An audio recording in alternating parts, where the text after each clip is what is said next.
Hello, good Friday morning, everybody. How are you guys doing?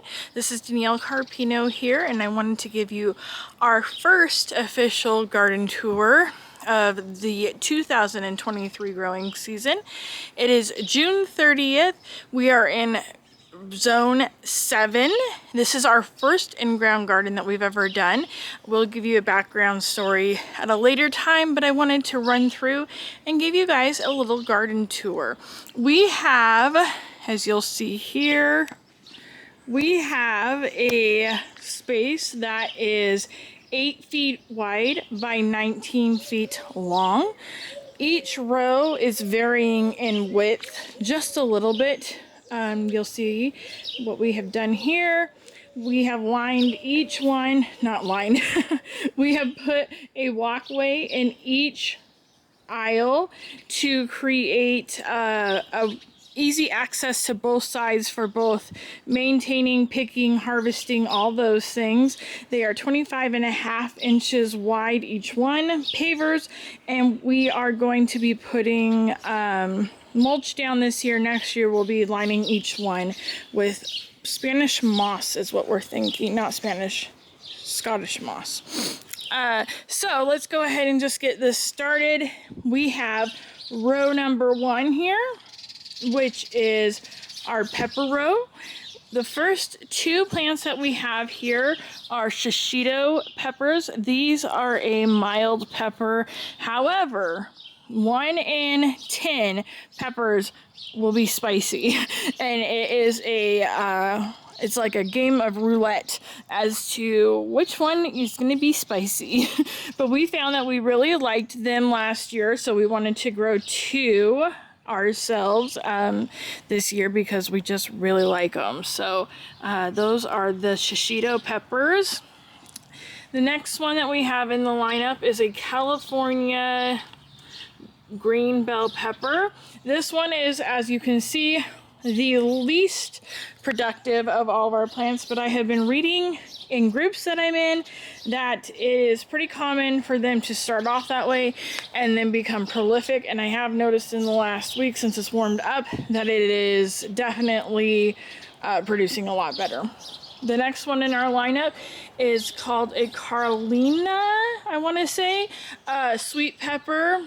And I think back here I have my first fruits kind of setting on. We'll have to see if they do. Otherwise, it's got blossoms on it. The next one in the lineup is our banana pepper because we love pepperoncinis, so I'm going to give it a whirl in pickling my own peppers and making some pepperoncinis for us. Then we have 2 spicy peppers. I don't do spicy peppers. My husband loves them. So this one is called a lemon drop, which is supposed to be kind of a fruitier. It looks like we are setting on some fruit in here, but it is loaded with blossoms. The next one that we have are our Thai peppers. This is my husband's favorite pepper, and I did see on here earlier when they're green they kind of hide, but they will turn red. So there is a Thai pepper right there. And then as you'll see as we're going along, each row I have a variation of pollinators such as zinnias, petunias, even lobelia, the echinacea that I have growing. I have herbs, and I have ground cover and trap crops. So ground cover is going to be like your lobelia. And what the ground cover is going to help do is it's going to help to keep the roots cool on my pepper plants, so that way they continue to produce. Pepper plants like heat. They do not like hot roots. So we're trying to keep the root system cool by covering it with mulch and then doing ground cover over it. We have trap crops like petunias in here. The petunias in this particular one is going to be an aphid drawer. It will take aphids that naturally go to your pepper plants and draw it to those first. So it kind of is a natural way to control pests in a garden. Gives them somewhere else to go. And then herbs. Some of the herbs are for flavor purposes. Others are just because we like herbs, and so I just kind of randomly put them throughout. And then right here we have what's called a shiso Burton. I'll let you know for sure what it's called. But this is an Asian herb that has both anise, mint, and basil profiles to it. So it's a very unique flavor to it. So this is row 1, pepper row. And then we go into a trellis row that we have put 6-foot T-posts and then 8-foot cattle panels on. And this will be where all of our vining and creeping crawling all our vining plants are on this one. So you'll see throughout our garden we also have a lot of borage. Borage is a great pollinator. It's also really good for herbs, and then it's just a great all around, like, want to have it in your garden from everything that I have seen. And I tell you, those are the most busy plants in my garden space. So in this we also have zinnias, marigolds. Again, marigolds are great companion plants as they deter pests because they don't like the smell of it. It also helps with pollinators, and different things like that. I have lemon thyme throughout. I love lemon thyme. This is a sweet baby watermelon, I think is what they're called. My friend didn't know. She gave it to me. Shout out to Jen. Thank you so much for the watermelon. It has finally reached yesterday morning. This did not even reach this. So it has grown that much in one day, which is pretty exciting to see. We are in the hottest week that we've had so far. Today is supposed to be 99 degrees, so we are in go season. Again, petunias throughout, kind of ground cover, bring in pollinators. Also act as a trap crop. You'll see right here, this is my Petite de Gris melon, loaded. It is loaded with blossoms, and it now looks like there are actual fruits that are setting on. This is going to be a small cantaloupe type melon, and it will have more caramely aspects to it. From what I understand, it is a French varietal. And I wanted to show you guys this. These are my favorite this year. This is ornamental oregano. I've never seen it before. It's so pretty. I will be doing these as my spilling plants in my planters come next year. The next plant that I have in this row is our Armenian cucumber plant. I haven't seen fruit on it yet, but it is getting close to opening and getting ready to. Loaded with blossoms, loaded with female and male, so it's a matter of time. As you can see, this is very prolific. It is growing like crazy. I have to weave it in and out throughout the day, all day, every day. But this has been a very, very good grower. And apparently Armenian cucumbers can tolerate heat really well, which we get plenty of here where we live. So that is the Armenian cucumber, and that is supposed to have a little bit more of a melon profile than just a cucumber profile. So it is supposed to have just a slight sweetness to it as well. Then we have a wonderful plant that we just discovered last year. It is called the Thelma Sanders acorn squash, and this thing we found it at the very end of the season at the Bud Girl, which is a local farm like they grow stuff, and you can buy plants from them, and you can get produce and things off of Red Mountain. But we found them right at the very end of the season, and that Thelma Sanders to me tastes like sweet corn. So I'm going to try to make a paleo version of elote, or at least a healthier version of elote, because I guess I couldn't do really the cheese aspect of it. But anyways, so I'm really excited. We found this last year. We absolutely loved it. Very excited about it. You'll see again, this is my favorite row, but you'll see again that there's just herbs and pollinators, ground cover, things like that to help keep those roots cool, the moisture in, especially around here. We get very, very hot, especially in the July, August months. So this should help the crops last longer.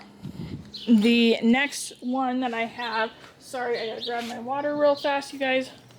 I get very dry mouth from my Sjogren's.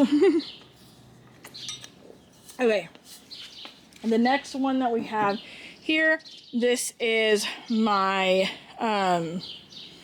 purple tomatillo plant.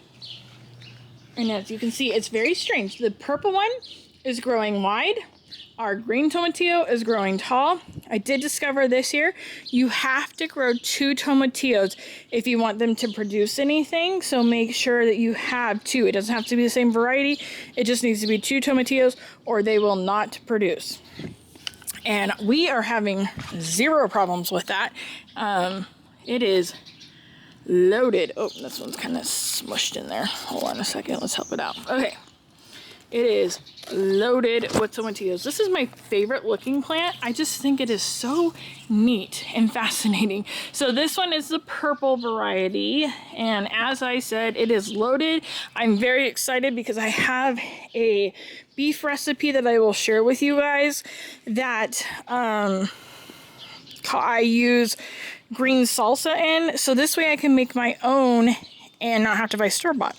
And then this is my green tomatillo plant, and we are starting to now see tomatillos growing on it as well.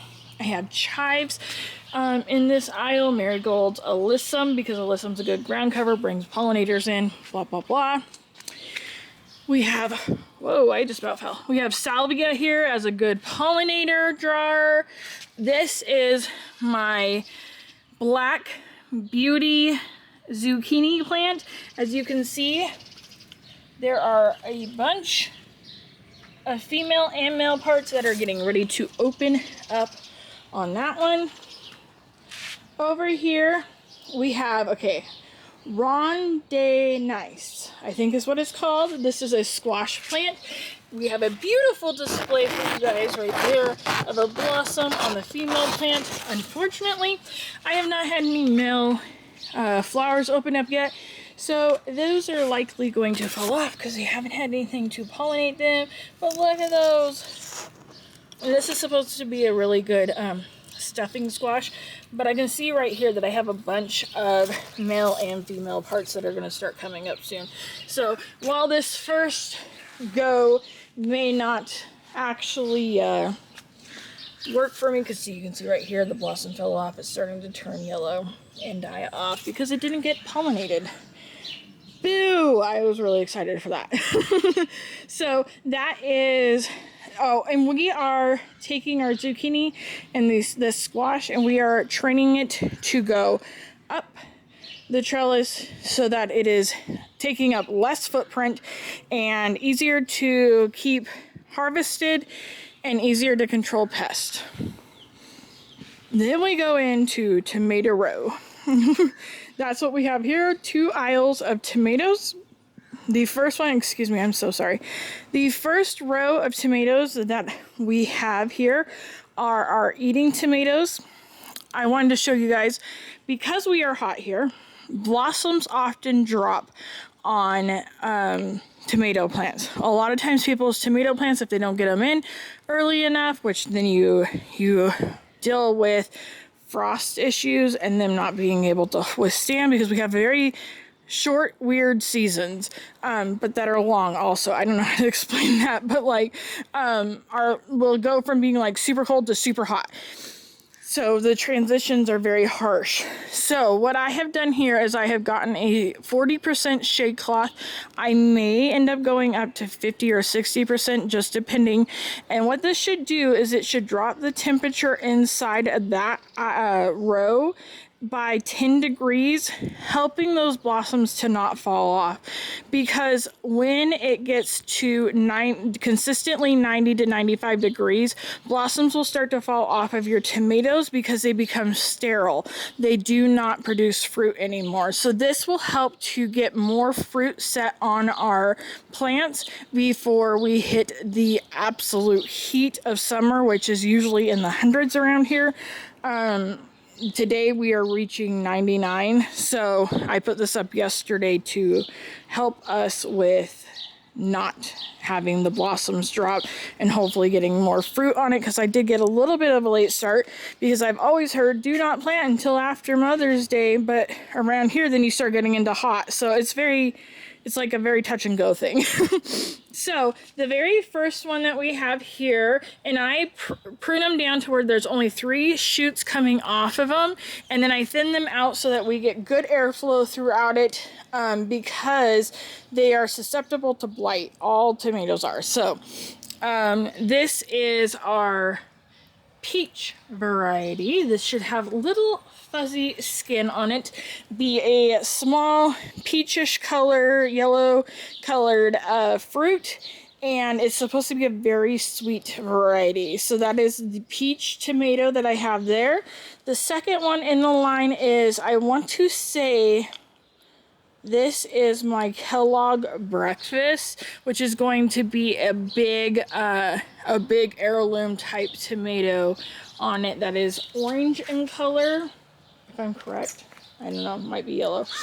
Then we have the Sweet Virginia. So these might be swapped. I have to look at my notes, but this one might be Sweet Virginia, this one might be Kellogg's Breakfast. I have to look it up.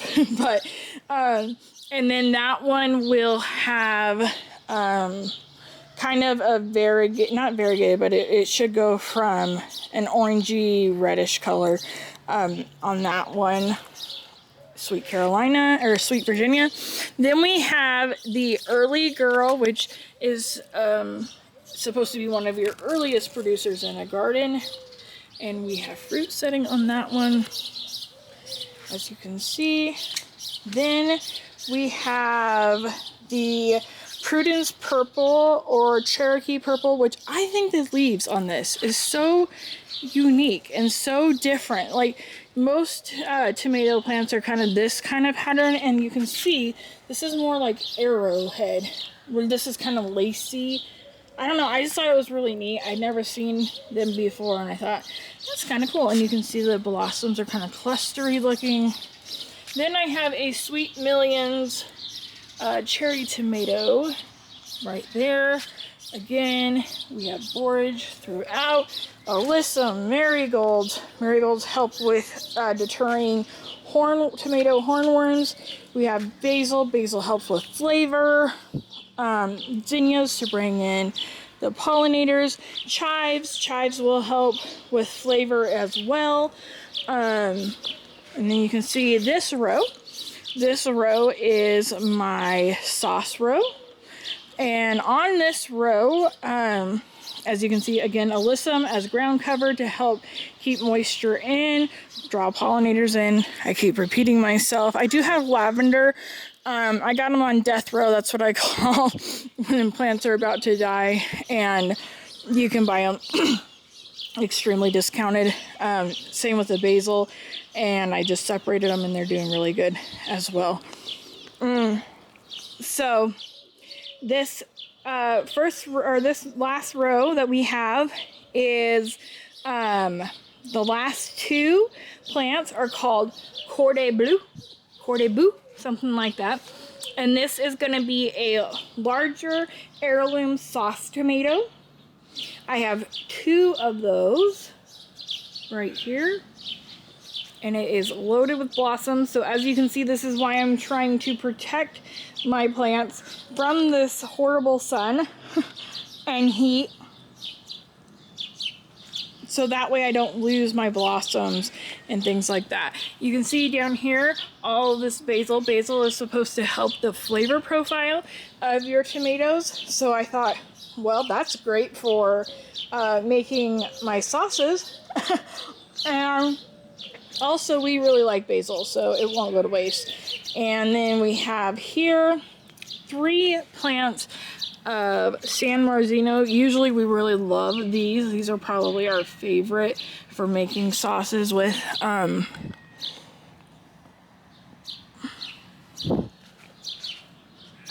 They're just a nice drier tomato variety. And then over here on our last one, we have what is called a yellow pear cherry tomato. So these will be yellow cherry tomatoes that are pear-shaped, which is now setting on fruit. But like I said, as you can see, these all have a lot of blossoms on them. So I'm trying to do everything that I possibly can to deter them from dropping blossoms and actually setting fruit and being productive for us. And then, yeah, I'll just give you a quick little aisle by aisle look. So sorry if this video quality isn't great. This is the first of many, so please cope with me and deal with the poor quality, but it will get better each time that I do this.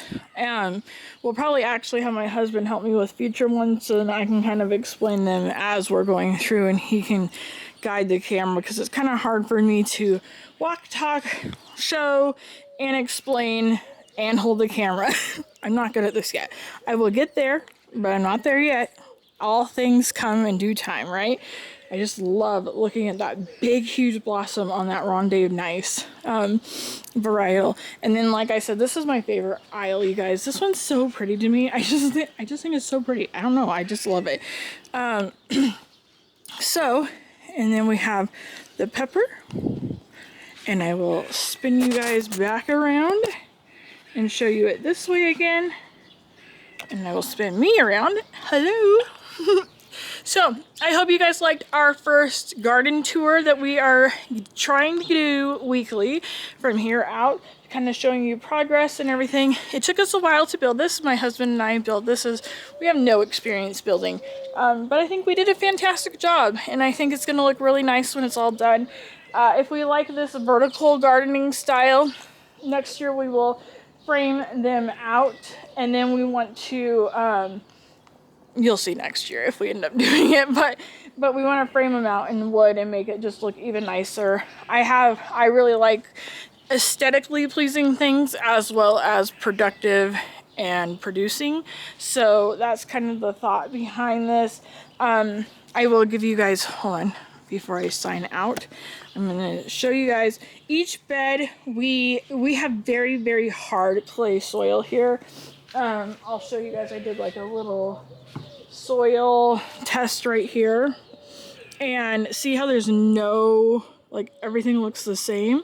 That's because we don't have good soil. We have clay soil. There's no other layers of anything in that, and because of that, we're having to really, really amend the soil a lot to get it to do what we want it to do, which is good because I have a philosophy of leaving the earth a better place than what we found it, and that's what I'm trying to do. I'm trying to bring in beneficial pollinators and insects and things like that, as well as just make the ground overall significantly better. So we put a layer of compost on each one of these. These are not actually like built-in beds. We built up the soil level in them. They are set in the ground by probably half the board's width. And then we did a layer of compost in each one. And then I did a top layer of mulch that is like a conditioning mulch that is supposed to be really good for clay soil and helping to soften it. And I have noticed since we started this year that the soil, whenever I would dig down, is so much looser. It is holding moisture now. It's draining a lot faster. Before it would just kind of puddle on the top and not do anything for us. Now it actually soaks in and gets down into the roots and everything. As you can see, weeding needs to be done. I just did this 2 days ago and there's already weeds popping up. That's why we've got to get mulch down in those. But that's part of a garden, right? Like, I've been sick all week and I'm like, well, the garden isn't waiting, so I gotta get out here and get things done. And it's pushed me. That's about all I've been able to do this week, but that's okay. It's worth it. I love it. I've been waiting years to have a garden space, and I'm so excited to finally have one. And we will actually, I'm going to turn you guys around again. Sorry. This is a really bad thing. But we actually hope to someday have our own homestead. This is the very beginning, and we will do a video in the future kind of explaining us and our story and who we are and what we hope to do, and just kind of taking you along our journey. So thank you for joining in. I really appreciate you being here, and I really appreciate each and every one of our followers, new, old, following us from other places, things like that.